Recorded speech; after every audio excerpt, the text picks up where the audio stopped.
মানুষ যদি আপনাকে গুরুত্ব না দেয়, মানুষ যদি আপনাকে অবহেলা করে, মানুষ যদি আপনাকে ভ্যালিউ দিতে না চায়, যত্ন করতে না চায়, মূল্যায়ন করতে না চায়, সেক্ষেত্রে আপনি কি করতে পারেন? ইসলাম এই ক্ষেত্রে কি সাজেশন দিয়েছে?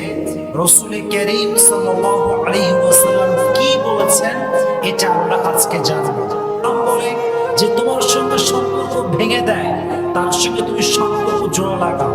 যে তোমার হক নষ্ট করে, তার হক তুমি আদায় করে দাও। আর যে তোমার সঙ্গে জুলুম করে, অত্যাচার করে, কষ্ট দেয়, তাকে তুমি আল্লাহর জন্য মাফ করে দাও। সুবহানাল্লাহ পড়ে।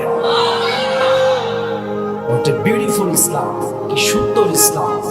কিন্তু আমরা কষ্ট পাই কখন? কেউ অবহেলা করলে কষ্ট পাই কখন?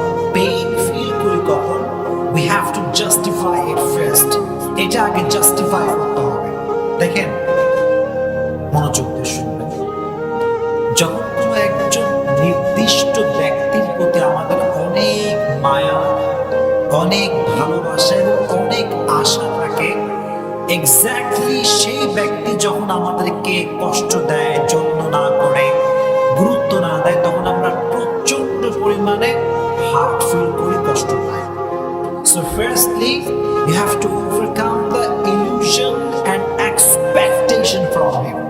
যাকে আপনি খুব বেশি মায়া করেন, যাকে আপনি খুব বেশি ভালোবাসেন, তার প্রতি আপনার প্রচন্ড পরিমাণে আশা কাজ করে যে সে আমাকে রিপ্লাই করবে, ভালোবাসবে, যত্ন নেবে।